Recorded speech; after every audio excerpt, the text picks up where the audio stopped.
খেয়াল করছেন? একদম কিন্তু দাগের পাশে। আর আমি ভেতর থেকে কিন্তু ওই স্টিকটা জাস্ট এই যে স্টিকটা, এই স্টিকটা কিন্তু মার্ক করছিলাম। আপনি দেখেন এই আইডিয়া করে কিন্তু আপনার গাড়ি কখনোই আপনার আইডিয়ার বাইরে যাবে না। আমি দেখেন বাম দিকে যাব, আমি এই যে বামে ইন্ডিকেটরটা দিয়ে দিলাম এবং হর্ন দিচ্ছি, কারণ সামনে অনেক ভিড় আছে। আমার কিন্তু দেখেন ওই স্টিকটা কোথায় আছে আমি জানি, ওটা কিন্তু সিএনজিতে লাগবে না। আমি বাম দিকে যাব, ইন্ডিকেটর দিলাম এবং ব্রেকে হালকা পা দিচ্ছি, দেখে নেব কিছু আছে নাকি। স্টিয়ারিং সোজা আপনার ওই কর্নার ধরলেই হবে, মানে এর ভেতরে আপনাকে থাকতে হবে, এটা আপনার জোন। এইটুকু রাস্তার মধ্যে আপনাকে গাড়ি চালাতে হবে, অর্থাৎ এর ভিতরে কোনো গাড়ি আপনাকে রাখা যাবে না। আপনার এই আইডিয়াটা যদি একবার চলে আসে, ইনশাল্লাহ আপনাদের গাড়ি চালানোর ক্ষেত্রে কোনো সমস্যা হবে না। আপনি যদি ফিমেল হন, মেল হন, কোনো ব্যাপারই না। এই আইডিয়ার উপরে আপনার গাড়ি চালাতে হয়।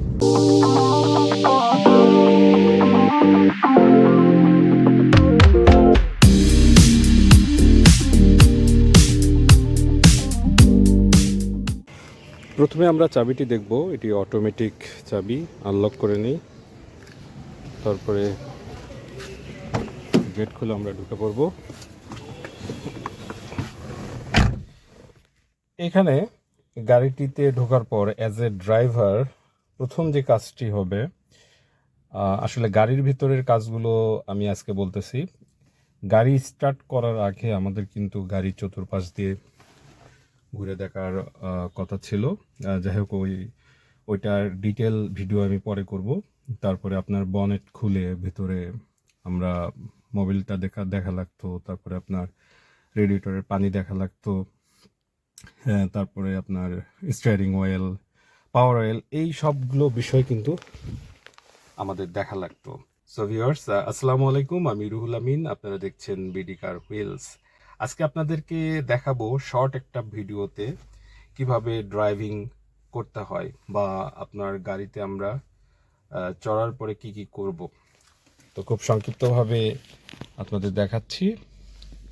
তো প্রথমে তো চাবি আপনাকে ইগনিশন অন করতে হবে। ইগনিশন অন করার পর দেখতেছেন যে এখানে লাইন চলে এসেছে, ড্যাশবোর্ডের ভেতরে মিটার জ্বলতেছে, গাড়ি পার্কিংয়ে আছে, এই যে দেখেন পি পার্কিংয়ে আছে। তারপরে আমাদের তেলের মিটারটা কাটাটা চলে আসছে মাঝামাঝি, মানে তেল অর্ধেক আছে ট্যাঙ্কে। এদিকে গাড়ির হিটিং যে পজিশন, উপরে এইচ হিটিং, নিচে কুল, তো এটা ভালো অবস্থাতেই আছে, এটা সবসময় খেয়াল রাখবেন। আর আমাদের যেটা অন্যান্য মিটারগুলো সব ঠিক আছে। তো এখানে আমাদের প্রথমে গিয়ারটা যদি আপনারা খেয়াল করেন, গিয়ার নোব এটা, আর এইখানে দেখেন যে পিতে আছে এখন পার্কিং, আর এখানে এটা রিভার্স, এই পজিশনে যদি নিয়ে আসি তাহলে গাড়ি রিভার্সে যাবে। এই যে এন দেখতেছেন, এটা নিউট্রাল, ডিতে ড্রাইভ, এখানে 2 1 আছে, এগুলো হচ্ছে গিয়ার, 1 নম্বর গিয়ার, 2 নম্বর গিয়ার। তো অন্যান্য যে ফিচারগুলো আছে এগুলো এখন আপাতত বন্ধ আছে। এখানে এসির লাইন অফ আছে। সো আমি গাড়ি স্টার্ট দেওয়ার পরে জাস্ট গাড়ি এখানে নিচে আপনারা দেখতে পাবেন, একটি হচ্ছে এক্সেলারেশনের জন্য, এটা এক্সেলারেশন, এবং এই যে এটা দেখতেছেন এটা হচ্ছে ব্রেক। আপনি ডিতে দেওয়ার পরে গাড়ি কিন্তু আস্তে আস্তে সামনের দিকে যাওয়া শুরু করবে, আর এখানে যখন আস্তে করে চাপ দিবেন গাড়ি কিন্তু সামনের দিকে চলা শুরু করবে। যেহেতু এটা অটোমেটিক গাড়ি, আপনার স্পিড বাড়ার সঙ্গে সঙ্গে আপনার অ্যাক্সেলারেশন কিন্তু অটোমেটিক গিয়ার শিফটিংয়ের মাধ্যমে হতে থাকবে। তো আমরা গাড়ি চালানোর সময় সামনে যে উইন্ডশিল্ড আপনারা দেখতে পাচ্ছেন, এই উইন্ডশিল্ডের বিশেষ করে ড্যাশবোর্ড, এই যে এই ড্যাশবোর্ডের একটা সেন্টার ধরেন আপনি এটা, তো সেন্টারে আপনি দেখেন যে গাড়ির সামনে কিন্তু একটা স্টিক আছে, একদম সোজা হচ্ছে না, তো ওই সোজাটা মানে ওই স্টিক দেখেন ঠিক ড্যাশবোর্ড মাঝামাঝি। আপনাকে সবসময় আপনার পাশের যে জায়গাটা আপনার বাম পাশের যে সামনের চাকাটা আপনার ওই সোজা যাবে। আপনাকে এটা একটা ইনভিজিবল একটা আইডিয়া আপনার মাথার মধ্যে রাখতে হবে যে আমার চাকা ওই দিক দিয়ে ওই সোজা যাবে। ঠিক আছে, আপনার এই ড্যাশবোর্ড সোজা, আপনার ওই স্টিক যদি নাও থাকতো তারপরেও কিন্তু আপনাকে এই ড্যাশবোর্ড এই সোজা, দেখেন এই সোজা আপনাকে ওই কর্নার, আপনাকে এটা আপনার সবসময় রাখতে হবে মাথায় যে ওর বাইরে আমার কোনো জায়গা নেই। ঠিক আছে, ওর বাইরে যদি আপনি রাস্তার ধার দিয়ে যান তাহলে রাস্তার ধার দিয়ে নিচে গ্যাপ, অথবা যদি কোনো গাড়ি থাকে সেই গাড়িটাও আপনার ওইভাবে থাকবে আর কি। সো ওই গাড়িটা আপনার সাইডে থাকবে। তো আমরা গাড়ি এখন স্টার্ট দিই। এটা খুব একটা ক্যাজুয়াল ভিডিও হচ্ছে। আমাদের স্টার্ট হয়ে গেছে। তো দেখেন আমি এখানে ডিতে দিব, ডিতে দেওয়ার পরে গাড়ি কিন্তু অলরেডি একটা শেক হালকা যে গাড়ি যাওয়ার জন্য প্রস্তুত। আস্তে করে আমি দেখেন আমার কিন্তু পা এখন ব্রেকের উপরে আছে। ব্রেক যদি ছাড়ি, এই দেখেন এক্সেলারেশনের চাপ দেওয়া লাগতেছে না। দেখেন গাড়ি কিন্তু চলতেছে। যখন এক্সেলারেশনের চাপ দিব তখন কিন্তু আরও জোরে যাবে। তো যাই হোক, সামনে একটা বাঁক আছে, আপনারা খেয়াল করুন। আমি আস্তে আস্তে কিন্তু এখনও এক্সেলারেশনে চাপ দিইনি, গাড়ি কিন্তু চলছে। আমাকে আরও ব্রেকে চাপ দেওয়া লাগতেছে। আস্তে আস্তে আমি স্টিয়ারিংটা ঘোরাচ্ছি, পর্যাপ্ত জায়গা আছে এখানে। সো আমি এখানে একটা ভুল করছি, আমাকে ইন্ডিকেটর দেওয়া লাগতো। এখন আমি দেখেন বাম দিকে যাব, আমি এই যে বামে ইন্ডিকেটরটা দিয়ে দিলাম এবং হর্ন দিচ্ছি, কারণ সামনে অনেক ভিড় আছে। এটা কিন্তু খুবই ইম্পর্টেন্ট, আপনাকে ডান বাম দেখতে হবে এবং ইন্ডিকেটর দিয়ে আপনাকে আস্তে আস্তে যেতে হবে।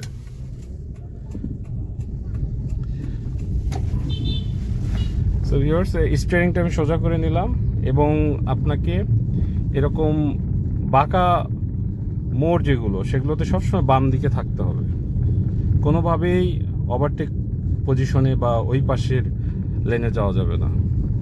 সো দেখেন, আপনাদের একটা জিনিস আমি বোঝাতে চাচ্ছি, আমার যে স্টিকটা কিন্তু সব সময় আমার মাথায় আছে যে ওইটার বাইরে কিন্তু আমি যাব না। ঠিক আছে, এবং এই দিকে এই যে এই সোজাটা ওই কর্নার পড়তেছে না, এর ভিতরে আমাকে থাকতে হবে, মানে এর ভিতরে আমাকে ড্রাইভিং করতে হবে। আপনারা একটু ভালোভাবে খেয়াল করুন, এই যে সামনে যে ছোট্ট একটা গ্যাপ, আমার কিন্তু দেখেন ওই স্টিকটা কোথায় আছে আমি জানি, ওটা কিন্তু সিএনজিতে লাগবে না। আমি বাম দিকে যাব, ইন্ডিকেটর দিলাম এবং ব্রেকে হালকা পা দিচ্ছি, দেখে নেব কিছু আছে নাকি। আস্তে করে নেমে গেলাম এবং দেখেন এত ন্যারো স্পেস, ভয়ের পাওয়ার কিচ্ছু নেই। আপনার স্টিক দেখেন, স্টিক কিন্তু ভেতরে আছে, এইদিকে এই কর্নারটা ভেতরে আছে, লাগবে না, কোথাও লাগবে না। এবং আপনাকে লুকিং গ্লাসে সবসময় দেখতে হবে যে পেছনের পোর্শন কি অবস্থায় আছে। কনফিডেন্ট আস্তে আস্তে চলে আসবে, ভয়ের কিছু নেই।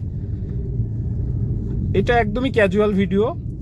যারা আসলে ড্রাইভিং ভিডিও দেখতে চান তাদের জন্য আরও স্পেসিফিক করে ভিডিও বানাবো। আসলে এইরকম কারের ভিডিও আরও প্রস্তুতি নিয়ে বানানো দরকার। সো আপনারা, আজকে আপনাদেরকে আসলে ওইভাবে ডিটেল জানাচ্ছি না আমি, কারণ আমার এই যে একটা হাতে আমার মোবাইল নেওয়া লাগতেছে, এটা কিন্তু আমার স্টিয়ারিং এক হাতে চালানোর কথা না, দুই হাতে আমাকে কিন্তু স্টিয়ারিংয়ে রাখতে হবে। যাই হোক, এক হাতে মোবাইল আর এক হাতে আমি ভিডিও বানাচ্ছি। তো আস্তে আস্তে আমি এখানে যাচ্ছি, কারণ এখানে লোকাল রোড, সবসময় ভ্যান পাবেন। ওই যে সামনে ভটভটি যাচ্ছে, আপনাদের এলাকায় ওটাকে কি বলে কমেন্টে জানাবেন। আর এই যে ভ্যান যাচ্ছে। তো এখানে দেখেন ছোট্ট একটা ব্রিজ, এগুলোতে ভয়ের কিছু নাই। আপনাকে সবসময় ফলো করতে হবে গাড়ির মাঝ বরাবর। আপনি গাড়ির সামনের চাক্কা ওই মাঝ বরাবর ওই কর্নার যদি আপনি মাথায় রাখেন, আপনার গাড়ি কখনোই আপনার লেনের বাইরে যাবে না, ঠিক আছে? আপনি যত খারাপ কন্ডিশনই হোক আপনি গাড়ি চালাতে পারবেন, ওর বাইরে আপনি যাবেন না। ওর বাইরে গেলে আপনার গাড়ি হিট করবে, ঠিক আছে? সো এ দেখেন ওই গাড়িটা তো ধার দিয়ে যাচ্ছে, কারণ আমি আমার মাথায় ওই জিনিসটা আছে যে ওর বাইরে এই ট্রাকটা, আর এই পাশেও দেখেন আমি কিন্তু মাঝখান দিয়ে চলে গেলাম। তার মানে কি, গাড়ি চালানোর জন্য সবচেয়ে ইম্পর্টেন্ট জিনিস হচ্ছে আপনার দুই ধারের আইডিয়া। এই দুই ধারের আইডিয়া যদি আপনার চলে আসে, আপনার গাড়ি চালানো কোনো ফ্যাক্ট না, ঠিক আছে? একদমই ডাল ভাত, কোনোভাবেই আপনার সমস্যা হবে না। সো এখানে একটু ঝামেলা, এটুকু জায়গা আমি একটু পার হয়ে নিই, তারপরে আপনাদেরকে আমি জানাচ্ছি। ভিউয়ার্স, আপনাদেরকে একটা জিনিস আরো ভালোভাবে দেখাই। দেখেন সামনে যে রাস্তাটা আপনারা দেখতে পাচ্ছেন, ধারে কিন্তু দাগ আছে, সাদা দাগ, মার্কিং আছে। তো এখন আমি যদি গাড়িটা আস্তে আস্তে নিয়ে যাই, আমার যে স্টিকটা সেটা খেয়াল করছেন তো, ওই যে দেখা যাচ্ছে কি, আর এই যে মাঝামাঝি। তো আমি কিন্তু এখন সোজা গাড়িটা নিয়ে যাচ্ছি। এখন আপনাদের দেখাই যে এটা কোথায় আছে। গাড়িটা আমি পার্কিং করি, গাড়ি স্টার্ট অবস্থায় থাক।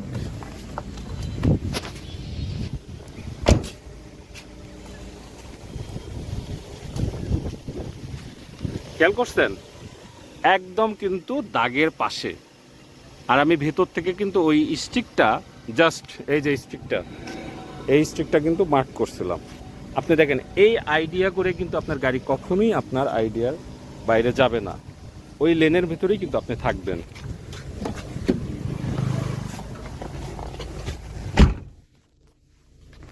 সো ভিউয়ার্স, আপনারা বুঝতে পারছেন যে আপনি মাঝামাঝি যখন এই দাগটা, আপনি একটা ইনভিজিবল লাইন আপনি আপনার মাথায় গেঁথে নেবেন, তখন কিন্তু আপনার আর এই সমস্যা হবে না।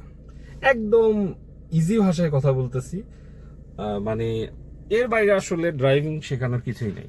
আপনারা সব সময় এই মাঝামাঝি, আপনারা ড্যাশবোর্ডের মাঝামাঝি এবং ওই কর্নারটাকে আপনাদের জোন ধরে নেবেন, ঠিক আছে?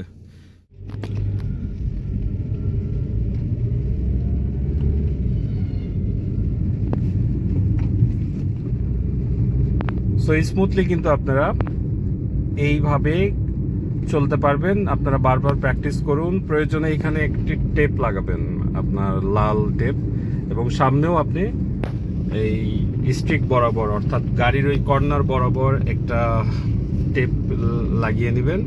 এবং এই পাশের আইডিয়াটা, যেহেতু আপনি খুব ধারেই আছেন স্টিয়ারিং এর পাশে, আপনার স্টিয়ারিং সোজা ধরলেই হবে। যে আমার স্টিয়ারিং আছে না, এই স্টিয়ারিং সোজা আপনার ওই কর্নার ধরলেই হবে, মানে এর ভেতরে আপনাকে থাকতে হবে। এটা আপনার জোন, এইটুকু রাস্তার মধ্যে আপনাকে গাড়ি চালাতে হবে, অর্থাৎ এর ভিতরে কোনো গাড়ি আপনাকে রাখা যাবে না। এর ভেতরে গাড়ি রাখলে আপনি হিট করে দিবেন, ঠিক আছে? প্রথমে আপনি খুব সাবধানে খোলা জায়গায় বা খোলা মাঠে আপনার একটা লাইনকে আপনি স্ট্যান্ডার্ড ধরে নিয়ে আপনি এই প্র্যাকটিসগুলো করবেন, বেশি বেশি করে প্র্যাকটিস করবেন, তাহলেই কিন্তু আপনি ক্লিয়ার হয়ে যাবেন। এবং এক সময় গিয়ে আপনি খুব কনফিডেন্টলি আপনি গাড়ি চালাতে পারবেন, কোনো ব্যাপারই না। আরও ডিটেল ভিডিও আমি আপনাদের জন্য নিয়ে আসব গাড়ি চালানোর, কারণ অনেক কমেন্ট বা রিকোয়েস্ট আছে যে আপনার গাড়ি চালানোর ব্যাপারে। আমি এর আগে একটা ভিডিও বানিয়েছিলাম, ওটা আপনারা আই বাটনে পেয়ে যাবেন। ওই ভিডিওটা বেশ ভালো সাড়া ফেলেছিল, ওখানে আরও একটু ডিটেল বলা আছে। তবে আজকে যেভাবে আপনাদের মার্কিংটা শেখালাম, এইভাবে আমি ভিডিও বানাইনি। এই মার্কিং দিয়ে আসলে ভিডিওগুলো বেশি বানাতে হবে, কারণ আপনার এই আইডিয়াটা যদি একবার চলে আসে, ইনশাল্লাহ আপনাদের গাড়ি চালানোর ক্ষেত্রে কোনো সমস্যা হবে না। আপনি যদি ফিমেল হন, মেল হন, কোনো ব্যাপারই না। এই আইডিয়ার উপরে আপনার গাড়ি চালাতে হয়। আর গাড়ির অ্যাক্সেলারেশন, ব্রেক, এগুলো তো ইম্পর্টেন্ট। এগুলো আসলে হয়ে যাবে আস্তে আস্তে। আপনি কোথায় কতটুকু অ্যাক্সেলারেশন রাখলে আপনি গাড়িটা ভালোভাবে ব্রেক করতে পারবেন। আর এগুলো তো আসলে গাড়ির ব্রেকিং সিস্টেমের উপর নির্ভর করে। এখনকার যে অটোমেটিক গাড়িগুলো, এগুলোর ব্রেকিং সিস্টেম অনেক ভালো। সো ভিউয়ার্স, আপনারা দেখতে পাচ্ছেন এখন ফাঁকা রাস্তা, আমি মাঝখান দিয়ে যাচ্ছি। এবং লুকিং গ্লাসগুলো কিন্তু খুবই ইম্পর্টেন্ট। এই যে রিয়ার ভিউ যে মিররগুলো আছে গাড়ির ভিতরে, এটা দেখে কিন্তু আপনাকে গাড়ি চালাতে হবে। পিছনে খুব কাছাকাছি চলে আসেই আপনি আইডিয়া পেয়ে যাবেন। এবং ডান পাশের লুকিং গ্লাস, বাম পাশের লুকিং গ্লাস, এগুলোকে আপনার কিছুক্ষণ পরপরই কিন্তু দেখতে হবে। কিছুক্ষণ পরপর বলতে আপনাকে অবশ্যই প্রতি 3 সেকেন্ড পরপর দেখার নিয়ম, 3 সেকেন্ড 4 সেকেন্ড পরপর যে কোনো গাড়ি আসতেছে কিনা। সো ভিউয়ার্স, আজকে আর এই ভিডিওটা লম্বা না করি। আশা করি আজকের এই ভিডিও আপনাদের ভালো লেগেছে। ভালো লাগলে অবশ্যই চ্যানেলটি সাবস্ক্রাইব করবেন, লাইক দিবেন, এই ভিডিওটি শেয়ার করবেন। সবাই ভালো থাকুন, সুস্থ থাকুন, আল্লাহ হাফেজ।